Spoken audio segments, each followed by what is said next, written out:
On s'attache, dans cette seconde partie, à l'étude des modèles de systèmes décrits par des fonctions de transfert d'ordre 2 et à leur analyse temporelle et fréquentielle. Soit un système, décrit par un modèle de connaissance, linéaire invariant continu dans le domaine temporel, qui conduit à l'écriture d'une équation différentielle du second ordre. C'est par exemple le cas du système mécanique élémentaire, lequel possède deux réservoirs d'énergie, la masse et le ressort. C'est encore le cas du comportement de l'avion consécutif à une action sur la commande de profondeur, dont on observait les évolutions de la vitesse et de l'altitude. Il y a des échanges d'énergie cinétique, quantifiés par la vitesse, et d'énergie potentielle, quantifiée par l'altitude. On met en forme cette équation de manière à faire apparaître trois paramètres notés K, ωn et xi. K est le gain statique, puisqu'en réponse à un échelon unitaire, si le système est stable, la sortie se stabilise et ses dérivées première et seconde sont nulles. Ainsi, la sortie vaut K. ωn est la pulsation propre non amortie. Ce n'est autre que la vitesse à laquelle s'opèrent les échanges d'énergie entre les deux réservoirs, et cela en l'absence d'éléments dissipatifs dans le système. Xi est le facteur d'amortissement. Il rend compte de la dégradation d'énergie au cours des échanges en présence d'éléments dissipatifs. Par exemple, un amortisseur pour le système mécanique, la traînée aérodynamique pour l'avion. La transformée de la place des équations en présence de conditions initiales quelconques à l'expression suivante.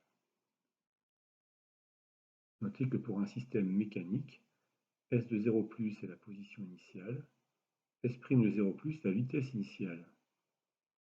L'expression générique de la fonction de transfert d'un système du second ordre obtenue en annulant les conditions initiales est la suivante. Elle est à connaître impérativement. Les pôles de la fonction de transfert sont les racines de son dénominateur.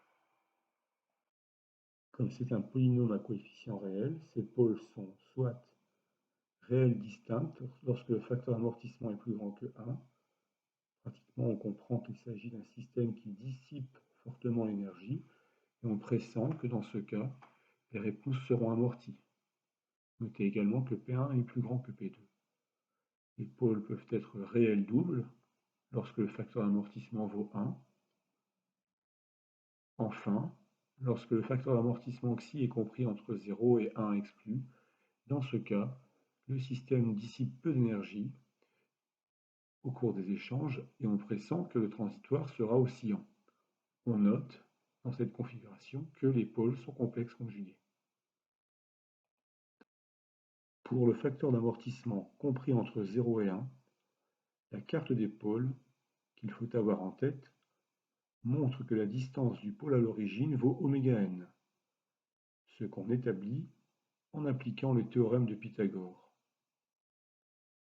De même, l'angle formé par l'axe imaginaire et la droite passant par OP1 vaut ψ. On a en effet le côté opposé du triangle de longueur xi oméga n et l'hypoténuse égale à oméga n. Ainsi, le sinus de ψ vaut effectivement le facteur d'amortissement xi. Plus l'angle est fermé, plus petit est le facteur d'amortissement. Quand l'angle est ouvert est égal à π sur 2, on retrouve le cas ψ égale 1 et les pôles sont réels doubles et égaux à moins oméga n. On calcule maintenant les réponses aux différentes entrées types pour des valeurs de xi supérieures à 1, égales à 1, comprises entre 0 et 1. En premier lieu, et pour xi supérieur à 1, on calcule l'expression de la réponse à une impulsion de poids E0. Pour ce calcul, on écrit le dénominateur comme un produit de deux polynômes du premier degré de racines P1 et P2.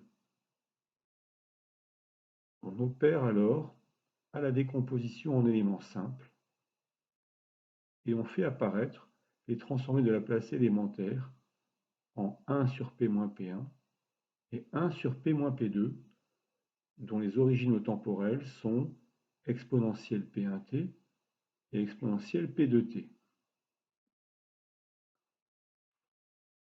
La réponse est donc la somme de deux modes du premier ordre.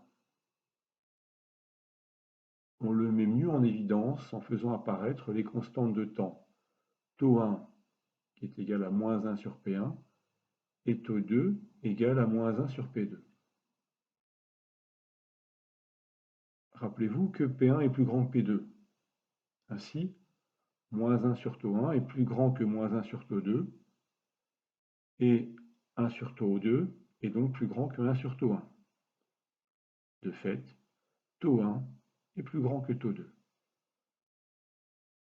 Supposons maintenant, pour faire simple, que τ1 soit très grand devant τ2. Alors, le temps de réponse du transitoire associé à τ1 dure environ 3 τ1. Et il est beaucoup plus long que le transitoire associé à τ2, qui lui dure 3 τ2. Ainsi, la réponse dans le temps montre surtout le transitoire défini par τ1, et par suite P1. Ce pôle est qualifié de pôle dominant. Pratiquement, on a vu dans la leçon précédente que le pôle à l'origine du transitoire le plus long est aussi le pôle le plus proche de l'axe imaginaire. C'est le cas de P1. La réponse impulsionnelle de ce système du second ordre ressemble donc très fortement à celle d'un système du premier ordre de constante de temps τ1, et en première approximation, on assimilera cette réponse à celle d'un premier ordre. Toujours dans le cas où le facteur d'amortissement xi est supérieur à 1, on calcule la réponse à un échelon d'amplitude E1. Soit, après décomposition en éléments simples et exploitation des transformés de Laplace avec les tables de transformés, le résultat de S de t. Vous trouverez le détail des calculs dans le livre de cours, pages 33 et 34. Ici, en posant encore une fois τ1 égale moins 1 sur P1 et τ2 égale moins 1 sur P2, vous observez que la réponse indicielle comporte d'une part un échelon d'amplitude KE1, un transitoire du premier ordre de constante de temps τ1, et donc de durée approximative égale à 3 τ1, et un transitoire du deuxième ordre, dont la durée sera approximativement égale à 3 fois τ2. Comme τ1 est plus grand que τ2, non seulement le second régime transitoire s'éteint plus rapidement que le premier, mais en plus, il a une amplitude moindre. Si P1 est très grand devant P2, par conséquent τ1 très grand devant τ2, le pôle P1 rend compte du régime transitoire de ce système du second ordre, qu'on pourra, en première approximation, assimiler à un premier ordre de gain statique égal à K et de constante de temps égale à τ1. La tangente à l'origine est nulle, ce que confirmerait le calcul de la dérivée de S de t, évaluée en t égale 0. De plus, si τ1 est très grand devant τ2, le temps de réponse à 5% vaut approximativement 3 τ1. On considère maintenant le cas où le facteur d'amortissement est égal à 1. Dans ce cas, le pôle P1 est un pôle réel double. La réponse temporelle est immédiatement obtenue en se souvenant que la transformée de Laplace d'une rampe est 1 sur P carré, et en utilisant le théorème du retard fréquentiel rappelé sur la slide 53 du chapitre précédent. Cette planche montre l'allure de la réponse impulsionnelle pour un système du second ordre dont le facteur d'amortissement xi vaut 1. Notez que par rapport au cas précédent, la partie ascendante de la réponse est pondérée par le terme t et est beaucoup moins abrupte que pour la réponse impulsionnelle. Cette slide présente l'expression de la réponse à un échelon d'amplitude E1 d'un système du second ordre dans le cas où le facteur d'amortissement est égal à 1. Vous trouverez le calcul détaillé, page 34 du livre de cours. Ce régime est qualifié de critique.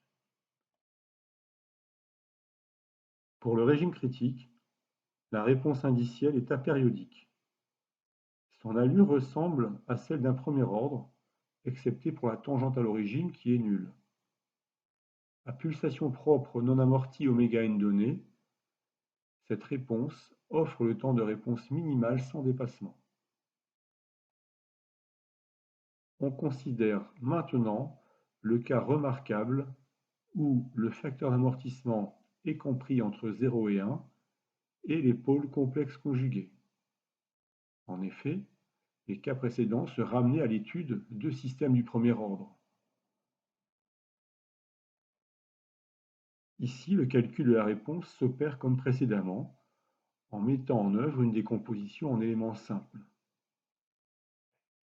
On exprime ensuite les pôles P1 et P2 en utilisant comme expression la forme module argument. L'expression de la réponse montre que celle-ci s'éteint à condition que le produit de moins xi par ωn soit strictement négatif. L'exponentielle qui s'éteint pondère une fonction sinusoïdale d'amplitude bornée entre -1 et +1 et de pulsation égale à ωn racine de 1 moins xi carré. Il est remarquable ici de constater que cette pulsation est égale à la partie imaginaire des pôles. De même, le terme qui éteint le régime transitoire, moins xi ωn, n'est autre que la partie réelle des pôles. Vous observez que la réponse est un régime pseudo-oscillant amorti qui est caractéristique d'un mode du deuxième ordre. Cette planche présente l'expression de la réponse à un échelon de poids E1 et dans le cas où le facteur d'amortissement xi est compris entre 0 et 1, de la réponse indicielle. Le détail du calcul est présenté dans le livre de cours, page 35. Vous observez que la réponse est la somme d'un régime permanent d'amplitude KE1 et d'un régime transitoire pseudo-périodique amorti, à condition que moins xi oméga soit négatif. Comme précédemment, la partie réelle du pôle détermine l'extinction du mode, alors que sa partie imaginaire représente la pulsation de l'oscillation. Cette planche illustre la réponse à un échelon d'amplitude E1 d'un système du deuxième ordre dont le facteur d'amortissement est compris entre 0 inclus et 1 exclu. Notez que pour xi égale à 0, il n'y a aucune dégradation de l'énergie et la réponse est harmonique de pulsation ωn. Sur cette réponse, on peut relever la valeur de la variation de la sortie en régime permanent qui, connaissant l'amplitude de l'échelon d'entrée, soit E1, permet de déterminer K. On lit sur la réponse indicielle la période des oscillations, appelée pseudo-période, dont on peut tirer la pseudo-pulsation ωp, qui, on l'a déjà dit, n'est autre que la partie imaginaire des pôles. On y lit également le temps de réponse à 5%, mais aussi l'instant et l'amplitude du premier dépassement, dont on peut déduire le dépassement relatif des 1%.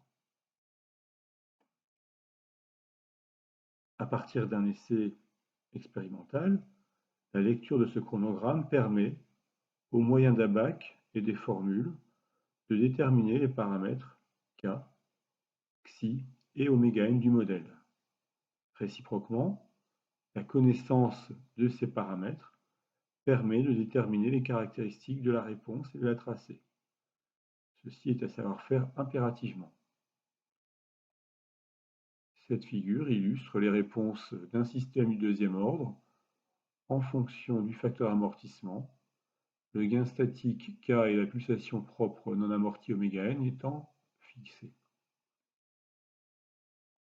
On présente maintenant les ABAC qui permettent, connaissant les paramètres, de définir les paramètres de la réponse. Tout d'abord, la bague du dépassement en fonction du facteur d'amortissement pour des essais en régime indiciel. Si l'on connaît le facteur d'amortissement, on peut en déduire l'amplitude relative du premier dépassement. Réciproquement, la lecture d'après un chronogramme du premier dépassement et de la valeur finale en régime permanent permet de déduire le dépassement, l'amplitude relative du premier dépassement et, au moyen de la bague, de trouver le facteur d'amortissement. Cette ABAC permet, connaissant un modèle, soit le facteur d'amortissement xi et la pulsation propre non amortie ωn du système, de déduire le temps de réponse.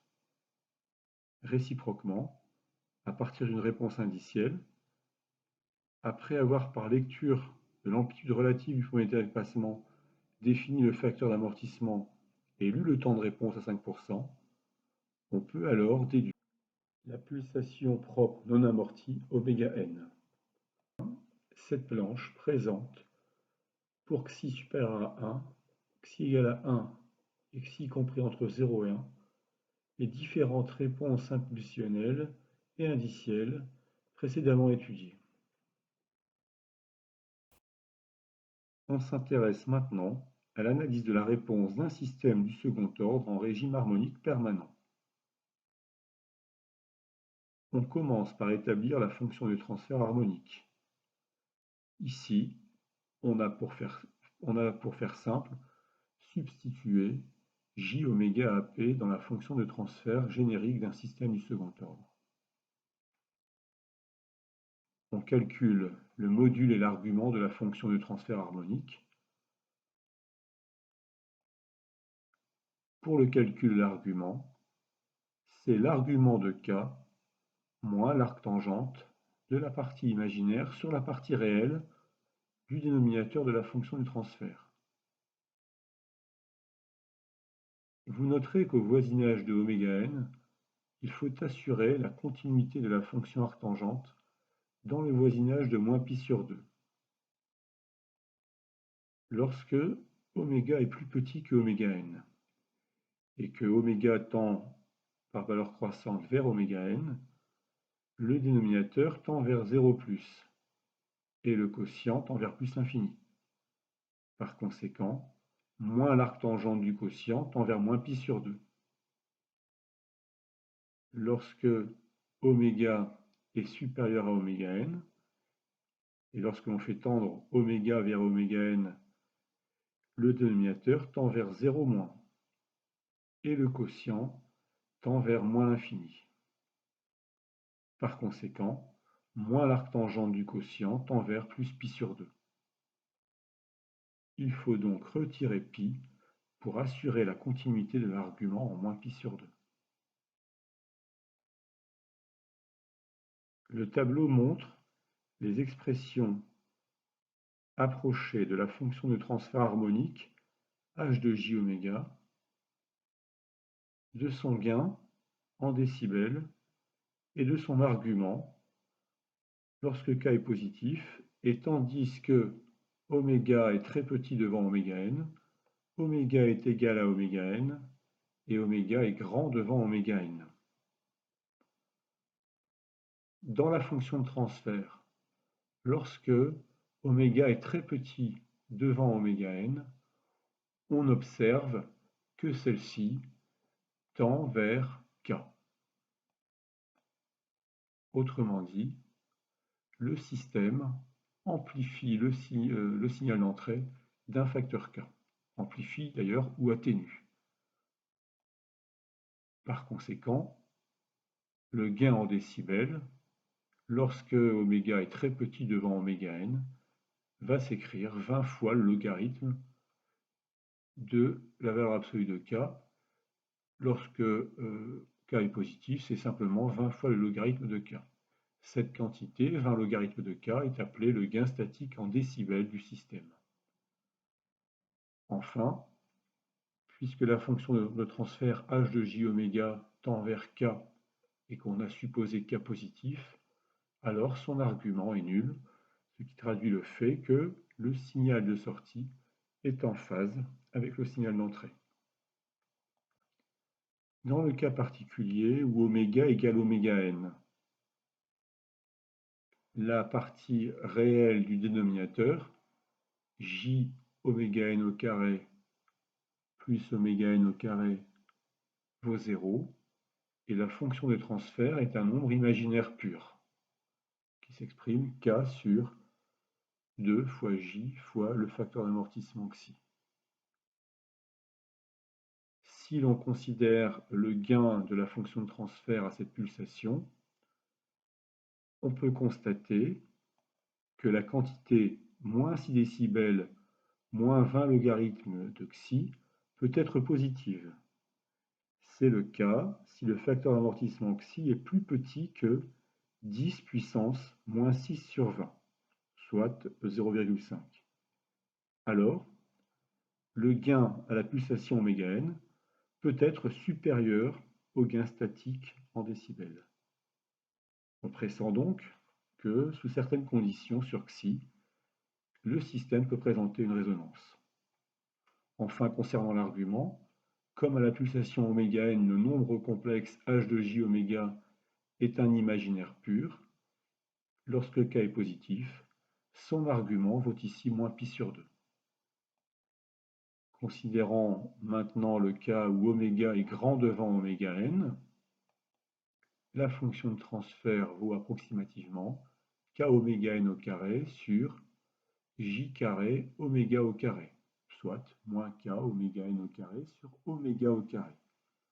Si k est positif, cette fonction de transfert est un nombre réel négatif.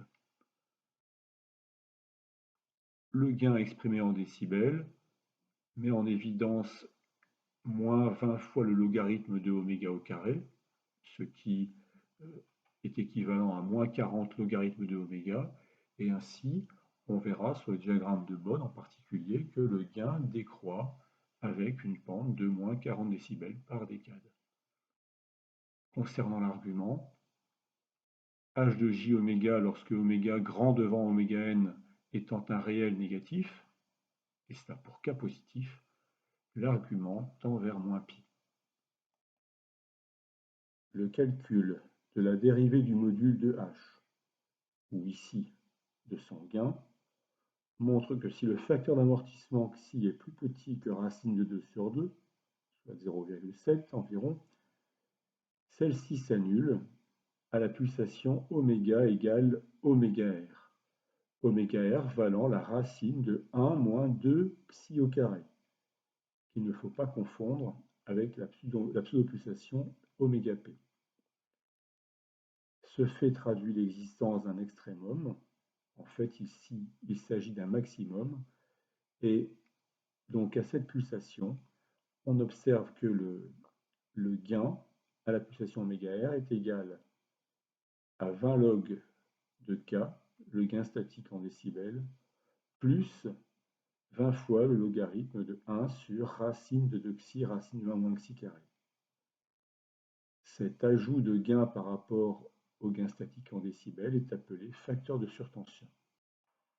Pratiquement, cela signifie qu'un signal de pulsation oméga r appliqué à l'entrée du système est amplifié d'un facteur 10 puissance q sur 20 par rapport à un signal de pulsation qui tendrait vers 0.